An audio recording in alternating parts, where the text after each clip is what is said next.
Introduction. 19 levels of hell are captivating and dramatic. The story takes place at a university, where female students such as Tan Yu, Van Na, Talan, Xian Vu, Tu Cam, become confused and are led by some strange devices into a mysterious game on their mobile phones. Tan Yu suddenly bites her tongue to death in the haunted building in the school, Talan hangs herself in the dormitory, Van Na goes crazy, Tu Cam has a traffic accident, suffers a traumatic brain injury. Before they die, all four of them receive the message, "Game over." More horrifyingly, even though they are dead and their phones have been destroyed, Tan Yu and Talan's friends and relatives continue to receive messages from their phone numbers. Just by replying to those messages from hell, the living immediately become the new victims of the strange game. Terrified but determined to find the truth, Xian Vu embarked on a game of chance, accompanied by Deep Tu, a young policeman, and Chao Huin, a handsome, gallant art teacher, the idol of many female students. From then on, Xian Vu's life seemed to be teetering between earth and hell. During the day, she interned at Nia Min Luong's text message service company, a young, talented director with a gloomy outlook. At night, at 12 o'clock, she received text messages from a strange number and embarked on an adventure down to each level of hell. From the game's suggestions and Chao Huin's help, Xian Vu gradually deciphered the cause of her close friend's misfortunes. But she had no way of knowing who was behind these deadly text messages. The truth was only revealed when Xian Vu and Chao Huin found new links, related to stories that happened several years to several centuries ago. Conquering evil with intelligence, faith and love, Xian Vu finally found a way out of hell, but she also had to pay the price of irreparable spiritual losses. Midnight, Hour of Tai. If you find it interesting, please like and give the channel a subscription. All over the mountain, the bamboo forest was trembling, rustling with sounds like the tide in a heavy night. The whole sky seemed to be blown down by a hurricane. The young man looked up at the dark sky, his deep ash-colored eyes tried to see the surrounding mountains but could not see clearly, only saw a few scary bats. It seemed like they sensed the lightning hidden in the cloudy sky, fluttering back and forth above his head in panic. It is tonight. When cold drops of water fell into his eyes, he silently prayed. Then he looked back. The collapsed walls in this deep bamboo forest would soon be forgotten. Just a moment later, the rain in the hurricane poured down. He raised the dimly lit storm lantern and ran into the dilapidated place. The light in the night was sometimes dim, sometimes bright, flickering like a ghost, but it was enough to illuminate the entrance to the cave, which looked like a black mouth gaping in the night. In the flash of lightning that tore across the sky, he cautiously tiptoed into the cave. The musty, unknown years-old air rushed into his nose, the storm and rain outside seemed like another world. He raised the dim lamp high and shone it all around, only to see the darkness in the cave that seemed endless. He swallowed his saliva, nervously stepping forward. A hoarse voice echoed from the darkness, "So you've come?" "Yes." "Will I learn the secret tonight?" The question was not very smooth. The answer echoed from the deep cave. The voice was trembling, extremely scary. "Yes. Tonight is really special. I've been waiting for exactly a year." He anxiously held the lamp in his hand. The dim light flickered constantly, vaguely seeing a tall black shadow on the cave wall, but he still couldn't see the other person's face. It seemed like it was just a spirit in the dark. "Okay. Fate has arranged it for tonight, so go ahead and ask." The young man's mouth curved into a strange smile, his ash-colored eyes slightly sparkling under the light, looking like a bat that had returned to its cave. He tried to breathe evenly, in a gentle voice, asking the soul in the darkness an old question: "Do you know what the 19th floor of hell is?" Xian Vu told me this story. If you have read the book Chung Siu Thon Deserted, you must remember the 4 students who went to that remote village. Xian Vu was the student among them who was lucky enough to survive. Now she is the main character in this story. As you know, because of the shock of the event in that remote village, Xian Vu had to be hospitalized in a mental hospital for a while. But then she recovered miraculously, was discharged from the hospital and continued her university studies. but you do not know that after the summer vacation, I went to visit Xian Vu at school. She was still the same as the first time we met, with a lovely, elegant face and a slim, well-proportioned body. Very attractive to boys, only Xian Vu's eyes were the only thing that changed after the event in that remote village. Her eyes became cautious like the eyes of a small bird. She often looked away, seemingly not daring to look directly at the person she was talking to. Perhaps the event at that time has forever left a haunting impression on Xian Vu's heart. Xian Vu and I talked as usual. She said she had completely recovered. Her only greatest wish was to finish her final year of university and find a job right after graduation. When we parted, Xian Vu said she would not be frightened again.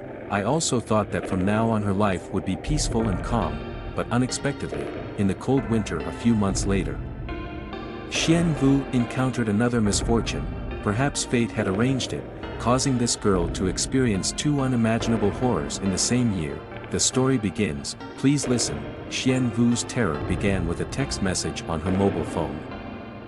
One cold winter afternoon, the cold air from the north swept down, washing away all the impurities. The sky seemed clean and pristine. But no one could notice. Close to us, in the air there were countless electronic signals intertwined.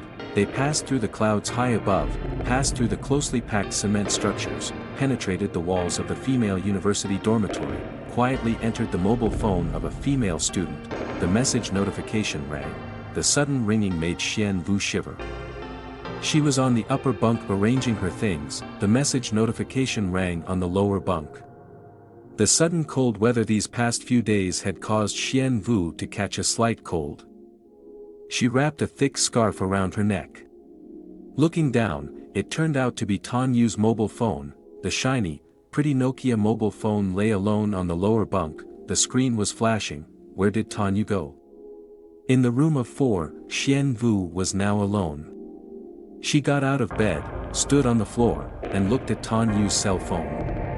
Every day, in the girl's room, the beep-beep sounds of cell phone messages could be heard here and there. These past few days, Tan Yu's phone had been beeping constantly, ringing dozens of times late at night, making Xian Vu unable to sleep all night. Every time she heard the signal from Tan Yu's phone, Xian Vu felt uneasy. When Xian Vu instinctively picked up the phone, the door suddenly opened. Tan Yu rushed in. A cold air rushed in. It seemed that Tan Yu had just come out of the toilet. As soon as she entered the door, she quickly snatched the phone from Xian Vu's hand. Do I have a message? Without waiting for Xian Vu to reply, Tan Yu immediately looked at the message. She turned her back to Xian Vu, obviously not wanting her friend to see. Xian Vu understood, so she walked towards the window, standing watching the last dry leaves being torn from the tree branches by the cold wind. She and Tan Yu were very close roommates. There was nothing they couldn't share. This made her unable to understand Tan Yu's changes in recent days. Tan Yu suddenly put her hand on Xian Vu's shoulder, making her startled. Oh, you scared me. Tan Yu's expression was very strange. She looked at her friend attentively, and asked softly, do you know the haunted building? The haunted building? Xian Yu's lips trembled as she said these two words. Ever since her first year in college, she had heard many female friends gossiping about the haunted attic, causing her group of female students to lose sleep all night. Yes. Can you go there with me? Tan Yu's voice became softer, as if her lips were not moving but still entered Xian Yu's mind. Xian Yu leaned against the cold window glass, shaking her head. Why do you want me to go to the haunted building with you? Because of that text message just now. Tan Yu quickly moved her right hand that was holding her cell phone behind her back, lowering her head, saying, just ignore my text message.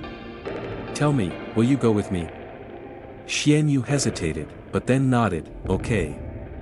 When are you going? Now. Tan Yu spoke in a cold voice, her gaze making Xian Yu not dare to refuse. Are you planning to leave at midnight? Without waiting for Xian Vu to reply, Tan Yu immediately put her cell phone around her neck, picked up her purse and walked out of the room. Dared to go alone. Xian Vu could not imagine Tan Yu going into that haunted house alone.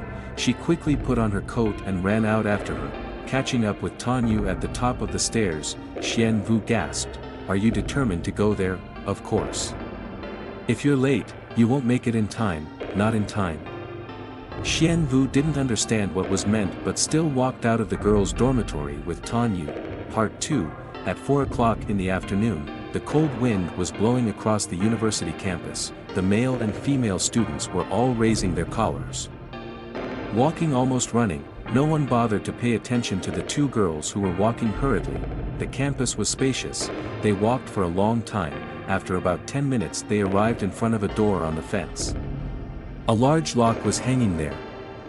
The school locked it to prevent students from entering this haunted house without permission. But Tanyu still knew a small path. She pulled Xian Vu along the two walls. They slowly walked into a small yard. In front of them was the haunted building that everyone was talking about. It was a 3-story building with a light color, probably built in the 60s to 70s. It looked dull and gray. The glass windows were all smudged and blurry, not reflecting much light. Although it still looked normal, Xian Vu felt a little nervous. She looked at her friend, only to see Tanyu staring intently at the haunted building. Her eyes seemed a bit dazed. Her appearance looked really scary. Xian Vu poked his index finger at her friend. Tanyu only moved slightly, and shook her head. "Xian Vu, have you ever been in there?" "I don't dare go into a haunted building. The seniors always say that our school has a haunted building. More than 10 years ago it was a classroom area, later someone died here. Then rumors spread that this place was often haunted, so the school locked it down, forbidding students from entering. When I was in my second year, I went in here with some male friends, but only took a quick look and then ran out." Tanyu didn't seem to be paying much attention. She spoke as if she didn't care. "I've been in." "Huh?" Xian Vu exclaimed softly. She looked up at the window on the upper floor of the building. "You went in? What's it like inside?" Tanyu suddenly turned slowly, her face tense, no longer the gentleness of a female student. She looked at Xian Vu, but didn't answer. Then she turned to look up at the window on the second floor of the haunted building. The weather was getting colder and colder, the sky was getting darker. The haunted building in front of her seemed to be emitting a gloomy aura that made Xian Vu shiver. Since the event in the remote village ended, this was the first time Xian Vu felt truly scared. She quickly said, "What are you asking me to come here for? If you're not going in, then hurry back." Before Tanyu could reply, the mobile phone on her chest beeped. Another message. She looked down, slightly trembling, and nodded. Then she opened her purse, took out a Sony digital camera and gave it to Xian Vu, saying, "Take a picture for me." Xian Vu held the pretty camera. She was a bit embarrassed. "Take a picture here?" "Yeah." Tanyu stood right in front of the haunted building, looked towards Xian Vu, and said, "Take a picture, take this whole building for me." Xian Vu felt uneasy, took a few steps back. She looked at the building behind Tanyu that was still rumored to be haunted, then looked at the sky that was gradually turning gray, unconsciously raised the camera. Only after retreating all the way to the foot of the wall could the lens capture the entire haunted building. The windows on the second and third floors were clearly visible, only the sky was too dark. Xian Vu carefully adjusted the camera. In the lens, Tanyu has an expressionless face, black clothes, a bright red mobile phone hanging in front of her chest. Behind her is a gloomy building. The whole scene shows contrasting colors. Before, when taking pictures, Tanyu often showed all kinds of poses, with an innocent, bright smile, making many male students surprised, wanting to approach her.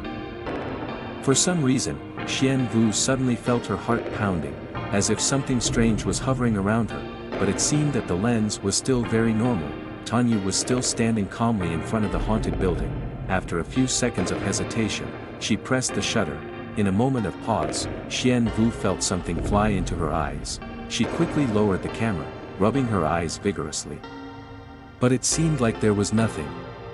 She breathed a sigh of relief as if she had just been relieved of a burden, handed the camera to Tanyu, shook her head. "I took the picture, can we go home now?"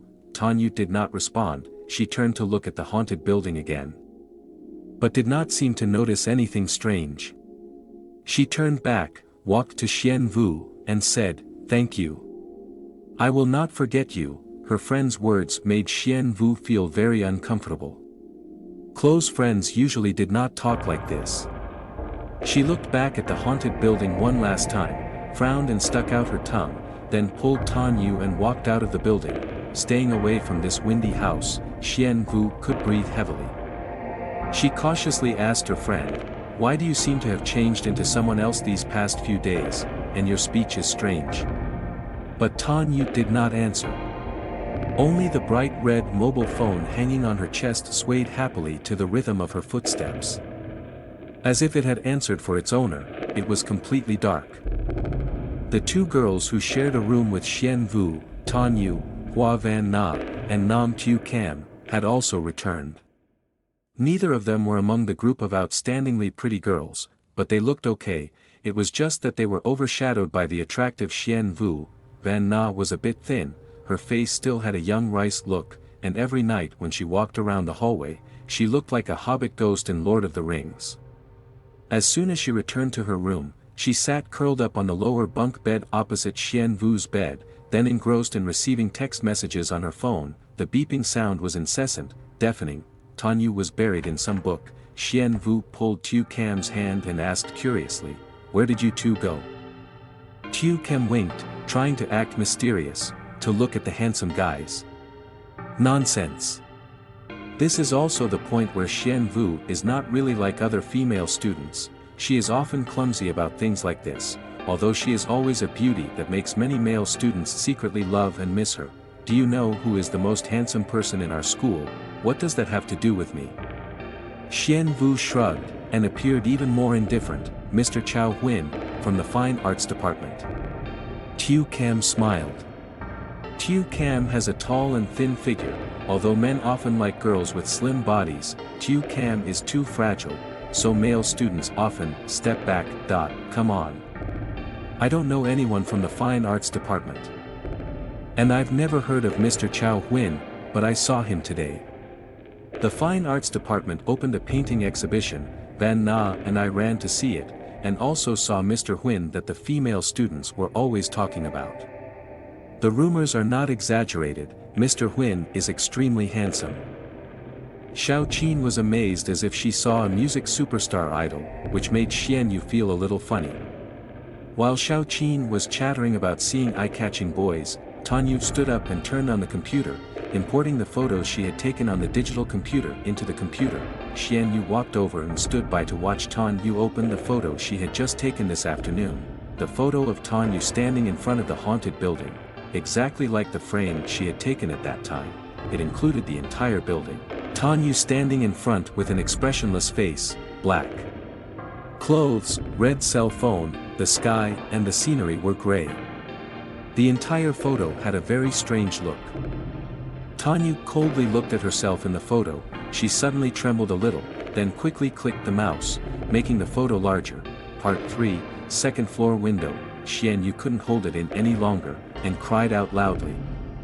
She and Qin Yu both saw it. In the photo, there was a dark figure standing behind the fourth window, counting from the right. It was unimaginable. Qin Yu opened her eyes wide. She enlarged the photo in half, then separated the second floor window to read it. It had taken up more than half of the screen.